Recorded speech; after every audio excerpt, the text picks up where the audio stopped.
नमस्कार प्यारे स्टूडेंट, आप सभी का स्वागत है आपके अपने यूट्यूब चैनल लेट्स डिस्कस में। प्यारे स्टूडेंट, जैसा कि आप स्क्रीन पर देख रहे हैं, आज हम समझने वाले हैं कक्षा 9वीं का हिंदी का जो आपका सिलेबस है। टर्म 1 और टर्म 2 में क्या क्या सिलेबस में आएगा, कौन कौन सा चैप्टर आपका डिलीट हुआ है, ठीक है, और किस सेक्शन से कितने मार्क्स के क्वेश्चंस पूछे जाएंगे और एमसीक्यू होगा, और साथ साथ में किस तरह का क्वेश्चंस होगा, इस सभी डाउट को इस चैप्टर में और इस जो हमारा सिलेबस है इसमें हम क्लियर करेंगे। राइट, तो चलिए हम स्टार्ट करते हैं। ये आपका एग्ज़ाम होगा 3 आवर का होगा, और ये आपका जो टर्म 1 होने वाला है नवंबर और दिसंबर में होने वाला है, ठीक है। यही आपका टर्म 1 का सिलेबस है। टर्म 1 का सिलेबस होगा और उसके बाद नवंबर और मार्च और अप्रैल में जो है ना आपका टर्म 2 होगा, ठीक है। तो आपको याद रखना है ये टर्म 1 और टर्म 2 दोनों का सिलेबस है, अलग अलग है, ठीक है। तो चलिए स्टार्ट करते हैं। आपका जो सब्जेक्ट कोड है डियर स्टूडेंट, ये सब्जेक्ट कोड आपका ये रहा, आप याद रखेंगे 002, ठीक है। चलिए, अपठित गद्यांश, चिंतन क्षमता, अभिव्यक्ति कौशल, लघुतरात्मक एवं लघुतरात्मक प्रश्न पूछे जाएंगे, और एक अपठित गद्यांश जो कि 100 से 150 वर्ड में होगा, ठीक है। और ये आपके जो है ना डियर स्टूडेंट, एक क्वेश्चन तो दो क्वेश्चन 1 मार्क्स के रहेंगे, 2 मार्क्स, और 4 क्वेश्चन 2 नंबर के, यानी 8 मार्क्स, तो टोटल 10 मार्क्स का होगा। व्याकरण के लिए निर्धारित विषयों पर विषय वस्तु का बोध, भाषिक बिंदु और संरचना पर आधारित 1.6 यानी 16 नंबर का रहेगा, जिसमें से जो है ना आपको देखिए व्याकरण में क्या क्या पूछा जाएगा।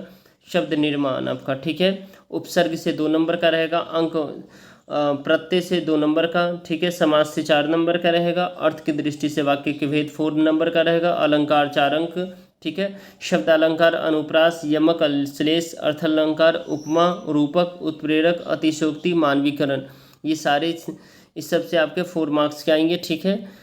तो ये टोटल आपका जो अगर 8 मार्क्स यहाँ आ रहा है और 4 मार्क्स ये है और 4 मार्क्स ये है, तो 16 मार्क्स का ये हो जाएगा। राइट, इसके बाद आपको डियर स्टूडेंट देखना है जो पाठ्यपुस्तक क्षितिज भाग 1 व पूरक पाठ्यपुस्तक कृत का भाग 1 से खंड गद्य खंड से क्या क्या 14 मार्क्स का आएगा। इसमें से क्षितिज से निर्धारित पाठों में से गद्यांश के आधार पर विषय वस्तु पूछा जाएगा का ज्ञान बोध होना चाहिए, यानी ज्ञान बोध, और अभिव्यक्ति आदि पर 3 प्रश्न पूछे जाएंगे जो कि 2 मार्क्स का होगा, ये 6 नंबर का होगा। 3 प्रश्न 2, एक को प्रश्न 2 मार्क का, तो 6 नंबर हो जाएगा। क्षितिज से निर्धारित गद्य पाठ के आधार पर विद्यार्थी की उच्च चिंतन क्षमता यानी क्रिटिकल थिंकिंग, यानी जो है ना आपका सोचने वाली जो क्षमता है, ठीक है, अंडरस्टैंडिंग वाली, उस लेवल का पूछा जाएगा प्रश्न, ठीक है।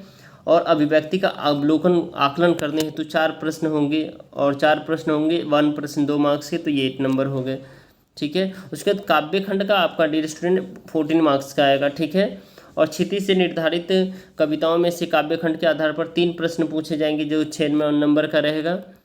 उसके बाद आप डियर स्टूडेंट यहाँ देख पा रहे हैं, जैसे क्षितिज से निर्धारित कविताओं के आधार पर विद्यार्थियों का काव्यबोध रखने हेतु 4 प्रश्न पूछे जाएंगे, यानी 2 नंबर का एक क्वेश्चन रहेगा, ठीक है। तो ये 8 मार्क्स का हो जाएगा। और उसके बाद आपका जो है ना पूरक पाठ्यपुस्तक कृतिका भाग 1 से कृतिका के निर्धारित पाठों पर 2 प्रश्न पूछे जाएंगे, यानी 2 प्रश्न पूछे जाएंगे, और 1 प्रश्न 3 नंबर का होगा, जो तो 2 प्रश्न 6 नंबर के हो गए, ठीक है।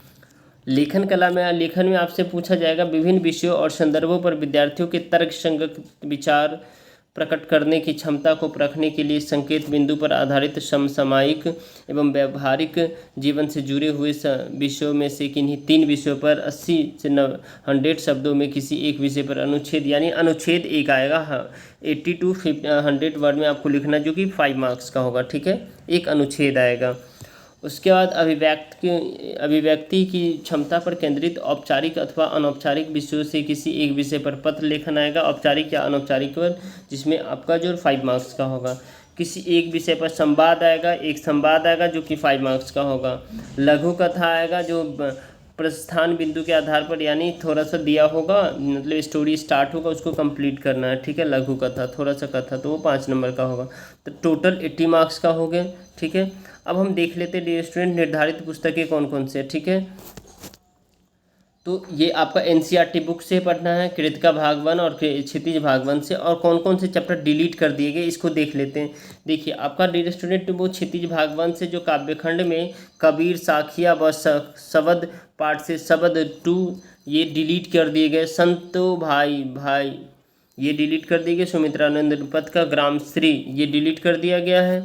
उसके बाद गद्य खंड का श्यामा चरण दुबे उपभोक्तावाद की संस्कृति ये भी डिलीट कर दिया गया है। हजारी प्रसाद द्विवेदी एक कुत्ता और एक मैना ये भी डिलीट कर दिया गया। तो ये सारे डिलीटेड आपके चैप्टर हैं, ठीक है। कृतिका भाग 1 से आपको फणीश्वर नाथ रेणु इस जल में परलय इसको डिलीट कर दिया गया है। और शमशेर बहादुर सिंह किस तरह आखिरकार मैं हिंदी में आया ये भी डिलीट कर दिया गया है। तो आई होप डियर स्टूडेंट आपको ये जो सिलेबस था बेहतर तरीके से समझ में आया। लगता है ये वीडियो आपके लिए हेल्पफुल है, ठीक है डियर स्टूडेंट। तो इस वीडियो को आप लाइक कर सकते हैं, हमारे चैनल पर नए हैं तो चैनल को सब्सक्राइब कर सकते हैं और बेल आइकन को प्रेस कर सकते हैं ताकि आपको लेटेस्ट इन्फॉर्मेशन मिलते रहे, राइट। तो ये आपका डिलीटेड चैप्टर है। अब क्लास 10th का है ये, तो आपको क्लास 9th का ये डिलीटेड चैप्टर आप लिख लीजिएगा, ठीक है। और साथ साथ में ये आपका एक बार और दिखा देता हूँ, ये आपका सिलेबस से कंप्लीट, ठीक है। यहाँ से देखिए ये आपका यहाँ से स्टार्ट है, ये आपका सिलेबस, ठीक है। यहाँ से आपका सिलेबस स्टार्ट है, इसे आप अच्छे से नोट डाउन कर लीजिए कॉपी में, ठीक है। और कहीं भी डाउट हो तो आप पूछ सकते हैं मुझसे, ठीक है।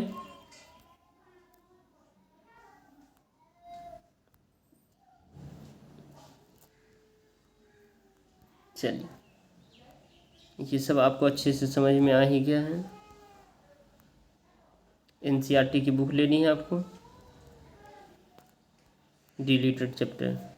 बाय।